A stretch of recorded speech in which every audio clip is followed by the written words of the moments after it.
जो आपके पहले बिजनेस पार्टनर आयुर्वेदिक डॉक्टर थे, उनका मर्डर हो गया। स्वदेशी रक्षक आंदोलन को आगे बढ़ाने वाले राजीव दीक्षित का अचानक उनके साथ ऐसा हो जाना, जब ऐसे प्रश्न उठते हैं तो आप क्या महसूस करते हैं? आलोचक जाएं बाहर में, वो अपनी ऐसी तैसी कराएं। आपकी दवाइयों में सस्पिशियस मटेरियल इस्तेमाल करते हैं, जैसे कि क्रश्ड ह्यूमन स्कल, कभी 5 करोड़ के टैक्स एवेजन का, कभी चीफ मिनिस्टर एनडी तिवारी के साथ सपोर्ट का। मैंने जिंदगी में जो कुछ पाया है वो किसी की मेहरबानी से नहीं पाया। वैसे भी हम तो पंगेबाज आदमी हैं। आध्यात्मिकता और नेशनलिज्म, हाँ, तो इसके नाम पे आप अपने बिजनेस को बिल्ड किया कि क्या कोरोनिल आज भी आप बोलते हैं कि ये एक मेडिसिन है या इम्यून बूस्टर है? तो आपको लगता है कि जिसको कोरोना है वो दवाई खा लेगा, वो ठीक हो जाएगा?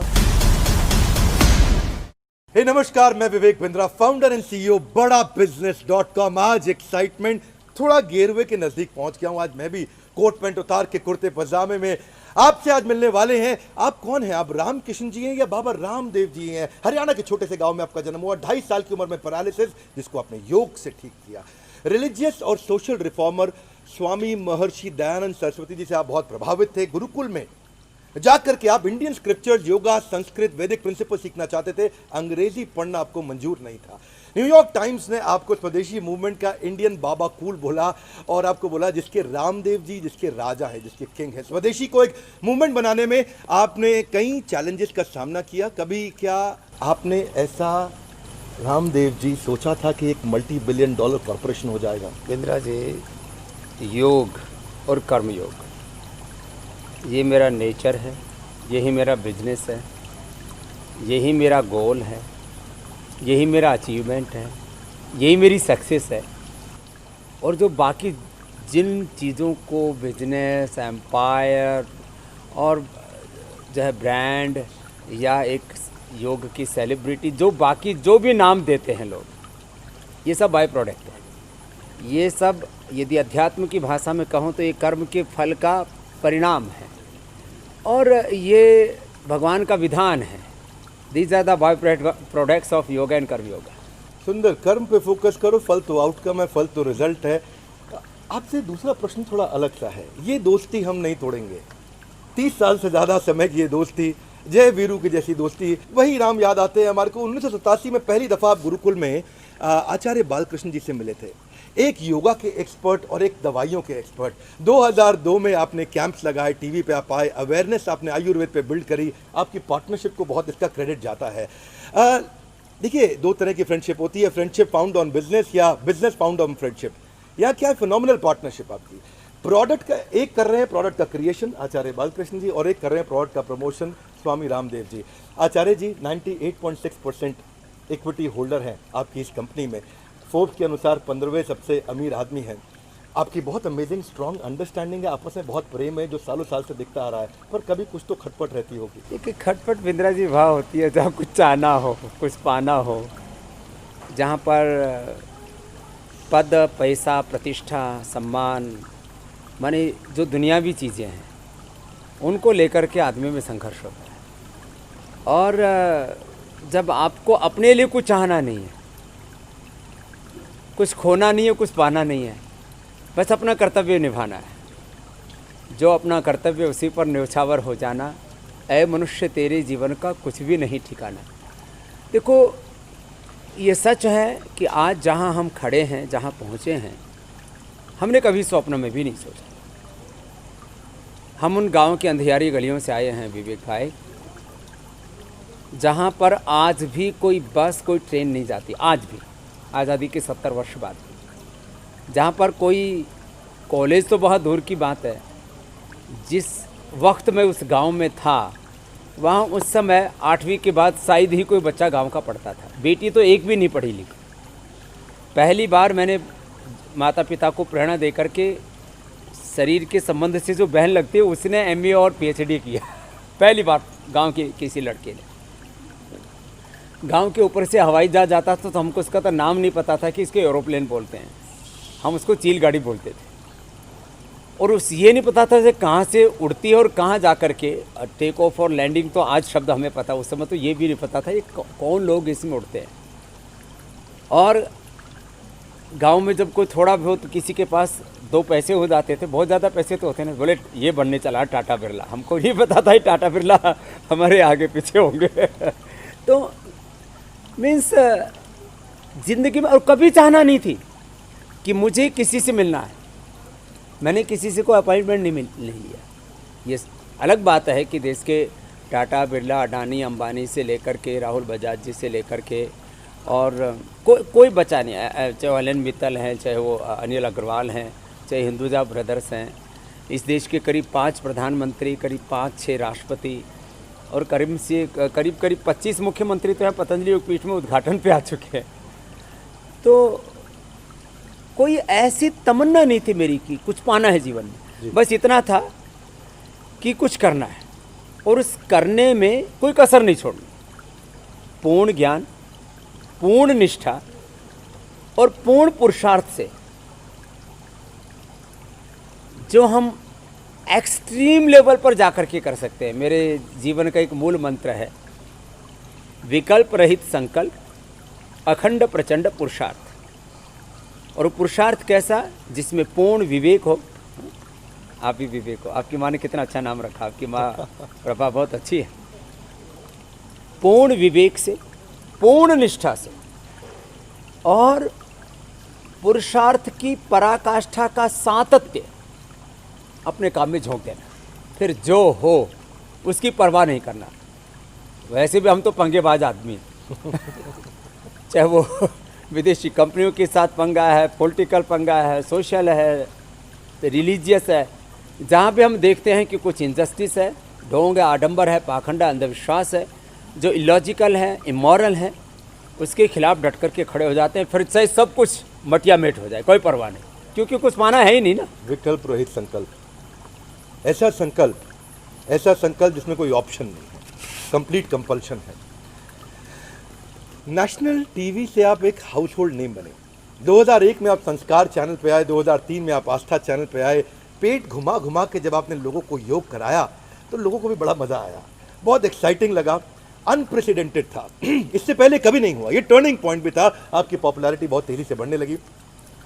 पर 2005 में कम्युनिस्ट पार्टी की वृंदा कारत ने दिव्या फार्मेसी पे कई आरोप लगाए कि आपके वर्कर्स को आप पूरा पैसा नहीं देते हैं, आपकी दवाइयों में सस्पिशियस मटेरियल इस्तेमाल करते हैं, जैसे कि क्रश्ड ह्यूमन स्कल, या प्रोडक्ट जो है रीपैकेज हो रहे हैं, प्रोडक्ट बनाता कोई और है, आप खाली उसको रीपैकेज कर देते हैं।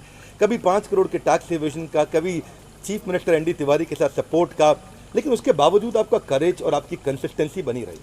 हर बार आप आए, बाहर निकल के आए, कई बार आपके खिलाफ FIR हुई, लेकिन आप हर बार बाउंस बैक करते रहे। इस बाउंस बैक के पीछे, ये लगातार वापस खड़े होकर के विकल्प रहित संकल्प के पीछे क्या मूल मंत्र है? आप यदि सच्चे हैं, आपकी नियत में कोई खोट नहीं और आपने लॉ को वायलेट नहीं किया है। लॉ 3 तरह का होता है, एक भगवान का विधान, एक देश का संविधान कानून और एक समाज के भी कुछ कानून। मैंने भगवान के विधान का कभी अतिक्रमण नहीं किया, मैंने समाज की मर्यादाओं को कभी नहीं तोड़ा, नहीं छोड़ा, और मैंने देश के कानून, नियम, संविधान का कभी उल्लंघन नहीं किया। हमारी हैसियत क्या है, इसी सब भगवान करा रहा है। तो वो हम भजन गाते ना, एक बहुत प्रसिद्ध सा भजन, मेरा आपके कृपा से सब काम हो रहा है, करता है मेरा मालिक, मेरा नाम हो रहा है, मेरा आपके कृपा से सब काम हो रहा है। तो हमने अकर्ता भाव से सब काम किया, निष्काम भाव से, इसलिए मैं बेधड़क हूँ, निर्भय हूँ, निर्वैर हूँ, निर्भर हूँ। Agriculture, industry, social, political, economic, health, education, research, सैकड़ों काम में करता हूँ, लेकिन सब कुछ करके निर्भर रहता हूँ। जहाँ तक विवादों का प्रश्न है, तो विवाद होना तो बड़ा शुभ होता है। मोस्ट कंट्रोवर्शियल स्वामी रामदेव, ऐसे मेरे ऊपर टैग लगा हुआ है। मैं कहता हूँ भाई, मैं किसकी भैंस खोल ली भाई, मैंने किसके खुड उबाली है, किसकी चोरी छोड़ी छोड़ दी, क्या कर दिया भाई। हमने कहा भाई हमने कुछ गलत नहीं किया, तुम लाख प्रश्न पूछो। आप तो फिर भी सभ्य भाषा में प्रश्न पूछ रहे, बड़े विवेकी, नाम ही विवेक विद्या। मुझसे तो लोग कितने उटपटांग प्रश्न पूछते थे। मैं एक ही बात कहता था भाई, पहली बात तो भाई आदमी कितनी खोपड़ी लाएंगे कहाँ की टनों की मात्रा में, क्योंकि करोड़ों लोग हमसे जुड़े कि उनको उपलब्ध कराते। और जहाँ तक वर्कर्स का प्रश्न है, आज हमसे डायरेक्ट इनडायरेक्ट करीब 5 लाख लोग रोजगार पाते हैं। एक आदमी नहीं कह सकता कि स्वामी रामदेव ने, आचार्य बालकृष्ण ने उनका शोषण किया, बल्कि जब हमारे पास कुछ न था, विवेक जी हमारी यात्रा 1995 से शुरू होती है, तब हमारे पास में एक वर्कर को देने के लिए 500 रुपये भी नहीं हुआ करते थे पूरे। कुछ बच्चे थे हमारे यहाँ पर जो 1-1 लाख रुपए अभी भी हैं, एक दो में दुर्भाग्य से चले गए। एक लड़का पीछे योगेश गया, बड़ा प्यारा बच्चा था हमारा, वो आया था तब उसको 2000 रुपये मिला करते थे। वो बाद में आया था थोड़ा 5-7 साल बाद। शुरू में जो बच्चे थे, एक लड़का प्रदीप है, उसको तो हम 500 रुपये दिया करते थे। आज उसकी शायद 50,000 से ऊपर सैलरी होगी। मीन्स हमने पहली बात तो ये सैलरी वाला जो कॉन्सेप्ट था, ये हमारे साथ आया 2000 के आसपास। उससे पहले तो हमारे पास अपनी इच्छा से लोग रहते थे, हमारे पास जितना होता था दे देते थे। हमारे पास 1995 में पहली बार ट्रस्ट की जो बैलेंस शीट जो ऑडिट होकर के गई हमारे चार्टर्ड अकाउंटेंट एनसीए से, वो पूरी बैलेंस शीट इस साल भर की 75,000 रुपये की, 1 लाख रुपए से कम की थी जितनी भी थी। तो हमारे लिए पैसे कोई मानी नहीं रखता था। जब हमने सिस्टम एंड प्रोसेस प्रोटोकॉल्स को फॉलो करना शुरू किया, जो भी सरकार के, उस समय करना शुरू कर दिया। हमने किसी का हक नहीं मारा, हमने किसी का हक छीना नहीं, बल्कि जो नाहक चेष्टा कर रहे थे हिंदुस्तान में, ईस्ट इंडिया कंपनी से लेकर के और यूनिलीवर तक, Coca Cola, Pepsi, P&G, Colgate तक, उनके गेट बंद किए अच्छी तरह से। हाँ, वो हम मानते हैं कि करीब 1000 लाख रुपए उन लोगों ने लूटे, उसको नहीं छोड़ना। वो तो अभी भी हम लगे पड़े, और आज भी करीब करीब हिंदुस्तान के 80% स्टेट्स में हम कोलगेट से आगे हैं। जी जी, पूरे उसके तो डेटा है, आंकड़े हैं, कोई निकाल नहीं सकता उनको। कि आपने आज जो बात किया विदेशी कंपनियों के विषय में, आपने बात किया कभी कोलगेट का और अलग अलग ब्रांड्स का। आज हमारे 1,40,00,000 सब्सक्राइबर्स को एक बात महसूस हुई होगी जो मुझे महसूस होती है, कि आप उस सुंदर से सख्त नारियल की तरह हैं, जो ऊपर से तो कड़क और कठोर दिखते हैं, लेकिन अंदर से मुलायम, आपके भगवान के भजन और अपना सारा क्रेडिट भगवान को देते हुए। ये अच्छा लगा बहुत, आपकी विनम्रता देख के इंस्पिरेशन मिलती है। पर थोड़ा सा एक कठोर दिशा में जाना चाहता हूँ। जाओ। 3 जगह हमने सुना आपके बारे में कंट्रोवर्सीज आई। एक, जो आपके पहले बिजनेस पार्टनर आयुर्वेदिक डॉक्टर थे, उनका मर्डर हो गया। दूसरा, वो कंट्रोवर्सी आप पे आती है दूसरी भी, कि आपके जो गुरु थे, गुरु शंकर देव जी, उनके विषय में कुछ कंट्रोवर्सी सुनने को मिली। और तीसरे, स्वदेशी रक्षक आंदोलन को आगे बढ़ाने वाले राजीव दीक्षित का अचानक उनके साथ ऐसा हो जाना। तो ये 3 प्रश्न सही है गलत नहीं, इस पे मैं जजमेंट नहीं लूँगा, इस पे आप पहले भी उत्तर दे चुके हैं। पर मैं चाहूँगा कि आज हमारे चैनल के माध्यम से ये 3 बड़ी कंट्रोवर्सी, स्पेशली राजीव दीक्षित जी के विषय में कई बार लोग हमसे पूछते हैं, तो अगर आज आप इस मंच के माध्यम से इसके विषय में कुछ कहना चाहते हैं। चलो मैं 3 बातों कर लेता हूँ। पहली बात तो हमारा कोई बिजनेस पार्टनर नहीं, अभी तक भी नहीं जी। अब कोई भी आदमी मर जाए और ये कह दे कि उसका मर्डर हो गया जी, तो ये तो बहुत बुरी बात है। आपके घर में कोई, आपके माता पिता भी काफ़ी आयुष्मान हैं, कोई दिक्कत नहीं, लेकिन आपके दादा दादी परदादा कोई तो घर में मरा होगा जी, और उसको कोई ये कि आपने अपने अपने दादा दादी, अपने नाना नानी का मर्डर कर दिया, कितना आपको बुरा लगा। लेकिन कोई आदमी अपनी मौत, कोई मर गया। अभी कोई एक सन्यासी थे, हमसे कोई दूर दूर का रिश्ता नहीं, वो हमारे शुरू में आयुर्वेद का एक लाइसेंस लगता है, वो लाइसेंस उनका लगा हुआ था, कोई योगानंद जी थे, कोई रिश्ता नहीं उनके साथ हमारा, वो उनका लाइसेंस लगा हुआ था। और सच्ची बात है कि वो कभी आश्रम में नहीं आए, एक बार भी नहीं आए होंगे कोई आयुर्वेद के काम के लिए। हमको कोई उस समय पता नहीं था कि भाई वो आयुर्वेद का लाइसेंस है। वो हम उनसे वो मिले थे हमसे, एक कोई दूसरा कोई एक योगाश्रम है या पातंजलि योगधाम जी, वहाँ वो रहते थे, क्योंकि हम गुरुकुल के पढ़े हुए थे, वो भी महर्षि दयानंद के शिष्य थे। जी। तो बोले मेरा एक वो पड़ा हुआ है सर्टिफिकेट, लगा लो आप। हमने सर्टिफिकेट लगा दिया। अब वो बीच में उनका स्वाभाविक मृत्यु हो गया। उनका क्या लेना देना हमसे, कोई बिजनेस पार्टनर नहीं, हमसे कोई सैलरी नहीं लेते थे। अब मर गए, बोले वो मर्डर हो गया। राजीव दीक्षित, अभी तो ये जो है इसके रायपुर के पास क्या है वो जो भिलाई के हॉस्पिटल में वो सारे डॉक्टर जिंदा हैं। तुम एक बार जाकर इंटरव्यू ले आओ, कम से कम मेरा ये बोझ हल्का कर दो, इतना काम कर लो आप मेरे पास आज इंटरव्यू के लिए। देखो मैंने आपको कितना समय दिया, कितने प्यार से आपसे बात कर रहा हूँ। वो हॉस्पिटल में जाके एक इंटरव्यू लेके आ जाओ, वो सारे डॉक्टर हैं वहाँ। उसको हार्ट अटैक हुआ, वो हार्ट अटैक से बेचारा मर गया। अब उसको भी उसकी नेचुरल डेथ, मतलब हार्ट अटैक वाली डेथ को मर्डर कर दिया। कितनी बुरी बात है। तीसरी बात कि जो है गुरुजी की, अब गुरुजी की मौत के ऊपर सीबीआई, और वो भी सीबीआई ने 2 बार जांच की उसकी, जी जी जी।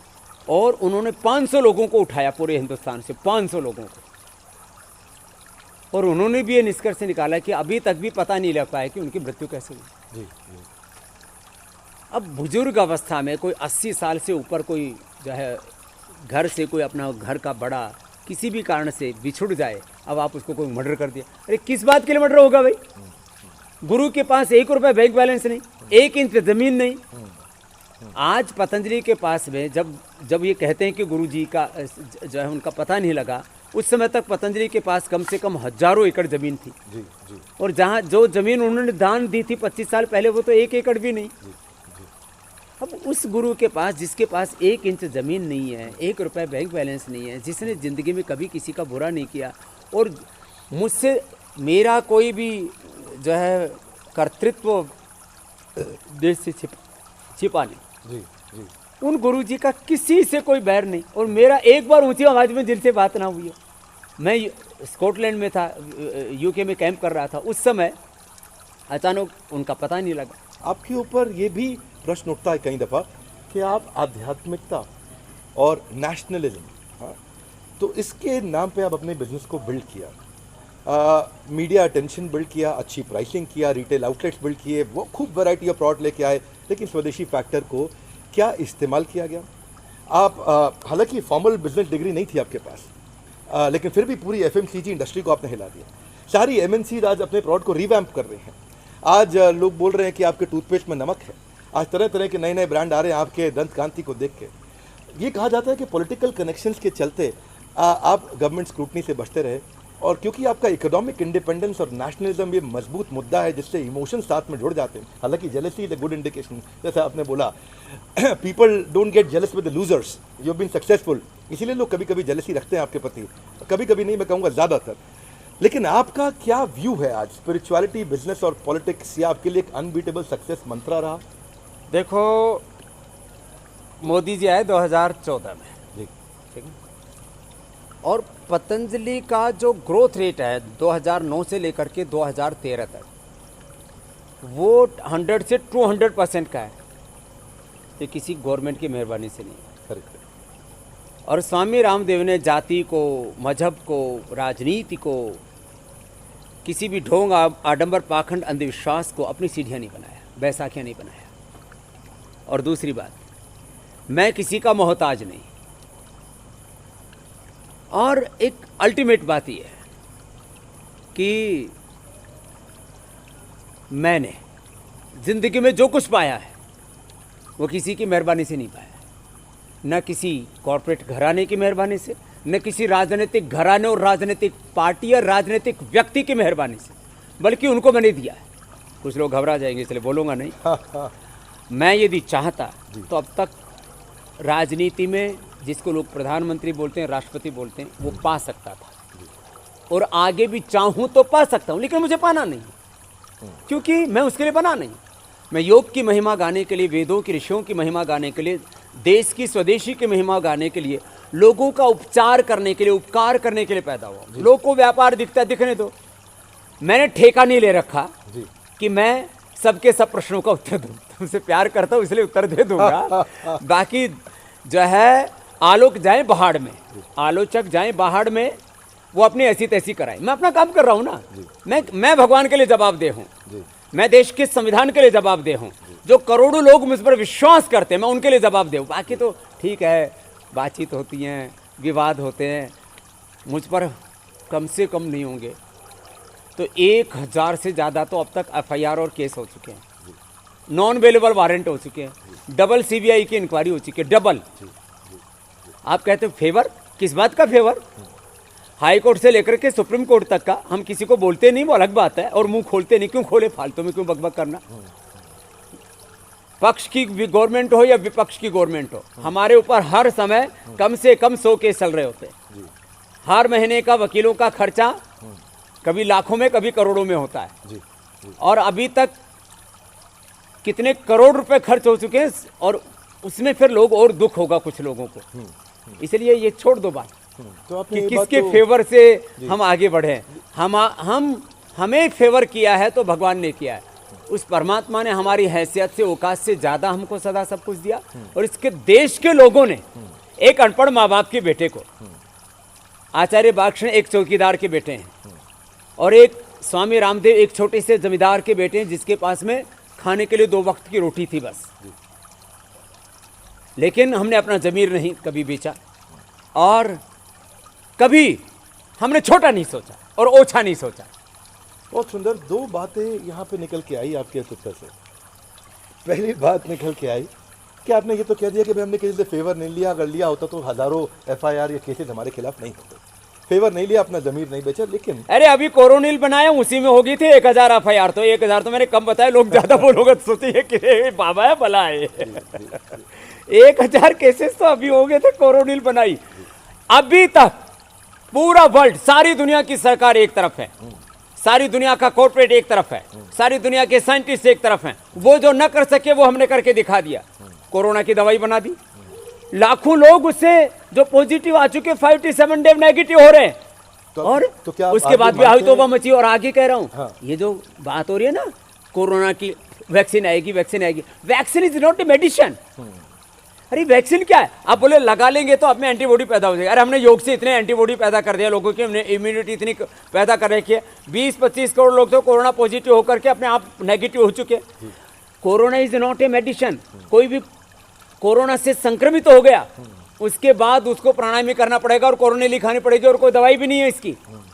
तो हमने जो किया, चाहे हमने कोरोना की दवाई बनाई, हमने बीपी के लिए मुक्तावटी, शुगर के लिए मधुनाशिनी, हार्ट के लिए हृदयामृत, और लीवर के लिए सारोकल्प, अब लिवोग्रिट और लिवामृत, क्या क्या नहीं किया हमने। आज स्थापित सारी मान्यताओं को हमने ध्वस्त कर दिया।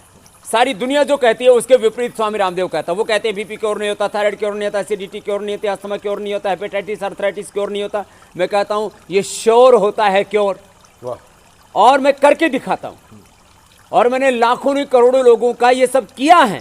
स्वामी रामदेव को क्यों मानते हैं? मैं किसी पर शनि की तरह हूँ, भूत प्रेत नहीं चढ़ाता। मैं कहता हूँ मैं तो स्थापित जो झूठ है, जो झूठी मान्यताएं हैं, भ्रमजाल है, उसको तोड़ा है। चाहे वो धार्मिक है, चाहे वो राजनीतिक है, चाहे वो शिक्षा में है, चाहे वो चिकित्सा में है। ये सब माफिया राज है सारा, ड्रग माफिया। लेकिन मेरा ध्यान अटक गया है वो 1000 FIR पे कि क्या कोरोनिल आज भी आप बोलते हैं कि ये एक मेडिसिन है या इम्यून बूस्टर है, इम्यून सिस्टम का बूस्टर है? जिसको कोरोना है वो दवाई खा लेगा, वो ठीक हो जाएगा? क्यों नहीं होगा? हो चुके, हो जाएगा तो फ्यूचर की बात है। हो चुका उसको फ्यूचर में क्यों बोलते हो सकता है मेरे अगले प्रश्न पे मैं कोई अपराध ना कर जाऊं, इसलिए बड़ी विनम्रता पूर्वक, क्योंकि मैं भी आध्यात्मिकता को बहुत मानता हूं, पर क्या ये ट्रेंड बदल रहा है? क्या ये समय बदल रहा है कि आज आध्यात्मिकता को बिजनेस के फाउंडेशन की तरह इस्तेमाल किया जाता है? मैं भी भगवद गीता में बहुत बात करता हूं, सब बात करते हैं, पर मैं आपका भी विचार जानना चाहता हूं। हालांकि आप एक मजबूत एंटरप्रेन्योर हैं, एक छोटी फार्मेसी से एक बड़ी FMCG कंपनी तक पहुंचे। कोलगेट का गेट ख़त्म हो जाएगा, खुल जाएगा, नेस्ले की चिड़िया उड़ा देंगे, पैंटीन की पैंट गीली कर देंगे, यूनिलीवर का लीवर टूट जाएगा। बड़े आपने मजबूती के साथ अपने आप को रखा गया। आपका ग्रोथ रेट लगभग 100 से 150% आपका कंपाउंडेड एनुअल ग्रोथ रेट रहा। लेकिन पीछे पीछे श्री श्री रविशंकर जी भी आए, उन्होंने अपना वेलनेस ब्रांड श्री श्री तत्व ब्रांड ला दिया। आज मल्टीपल प्रोडक्ट के साथ में 500 करोड़ का टारगेट उन्होंने रखा है 2020-21 के अंदर। 1000 फ्रेंचाइजी खोलने जा रहे हैं और 2000 करोड़ का उनका मार्केटिंग बजट, क्षमा चाहता हूँ 200 करोड़ का मार्केटिंग बजट भी है। पीछे बाबा राम रहीम जेल जाने से पहले वो भी 40 प्रोडक्ट लॉन्च कर चुके थे। 2022 में आपने, मैंने सुना है कि 2 लाख करोड़ का टारगेट रखा है, integrated food park, apparels, manufacturing unit. आपको क्या लगता है, 2 बातें, क्या ये नया ट्रेंड बन रहा है कि बिजनेस को आध्यात्मिक तरीके से जिया जाए और आध्यात्मिकता की बात की जाए? और दूसरा, क्या कहीं लगता है कि श्री श्री रविशंकर आपको कंपटीशन दे पाएंगे? पहले तो बेधड़क पूछो, कोई पूछने में कंजूसी मत करो कसर ना छूट जाए। दूसरी बात, कोलगेट का गेट खोल नहीं दूंगा, बंद कर दूंगा। अच्छा। तो स्टेटमेंट ठीक कर लो। वो बंद हो चुका है आधा, थोड़ा बहुत अभी पूरा बंद होने वाला है। दूसरी बात, हमने जो भी काम किया व्यापार के लिए नहीं किया, उपकार के लिए किया, उपचार के लिए किया। जो हमने मेडिसिन दी हैं पिछले 27 सालों में, बाजार से उनका कंपैरेटिवली आप उनका मूल्यांकन करेंगे कम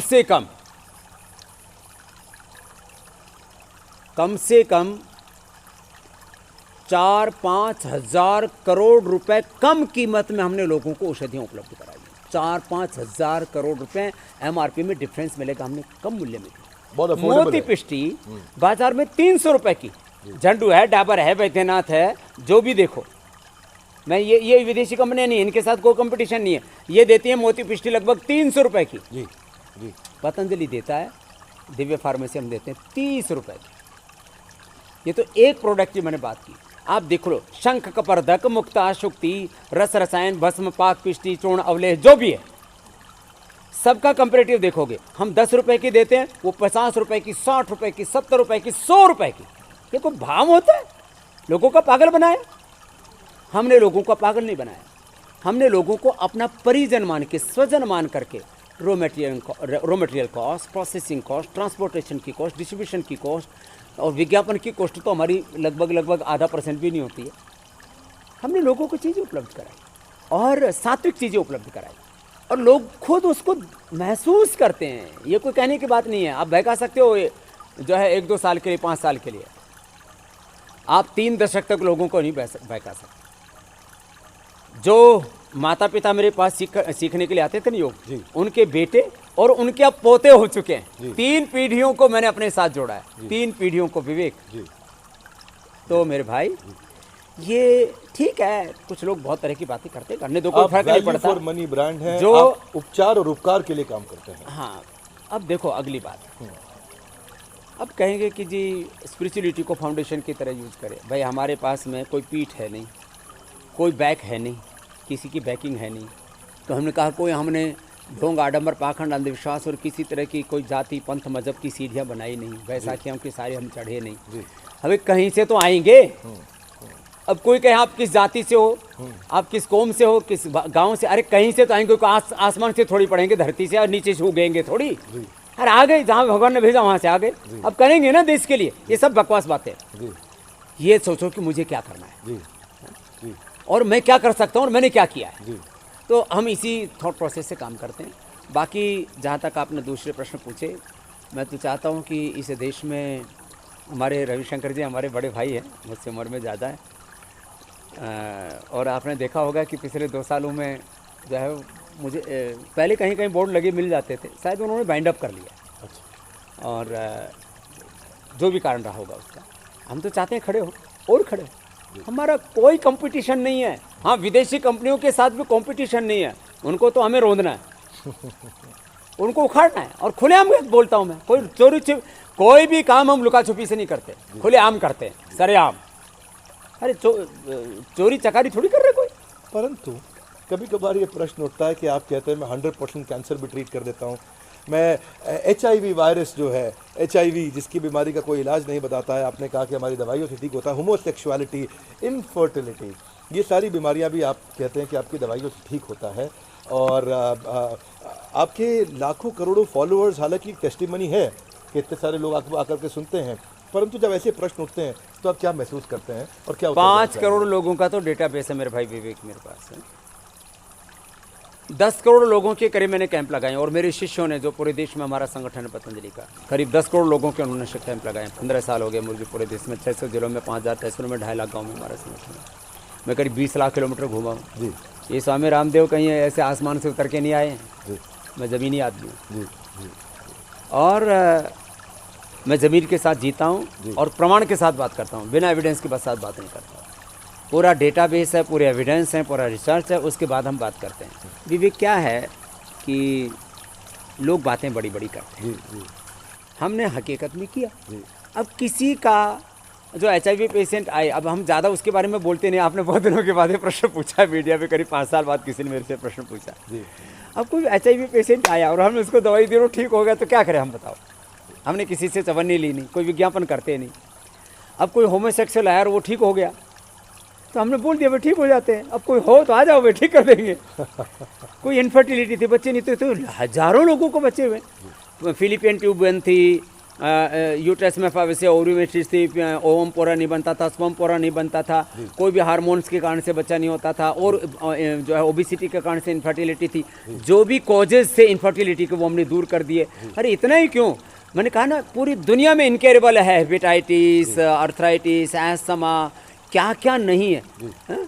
मैं कहता हूँ कि पेस मेकर की जरूरत नहीं, बाईपास की जरूरत नहीं, मैंने ठीक किया है। तो जो ठीक हुआ है वो हमने कहा है। अब जो हो गया हमने कह दिया। हमारा अपराध इतना ही है कि जो सच होता है उसको हम शब्द दे देते हैं, और यदि ये गुनाह है तो ये गुनाह तो हम जीवन भर करेंगे ही। मेरी इसमें 3 बड़ी लर्निंग्स रही जो मैं बहुत प्रभावित हुआ आज इस बात से कि बिना विकल्प का संकल्प, जब बिना विकल्प का संकल्प हो तो आदमी कितना तेजी से ग्रो कर सकता है।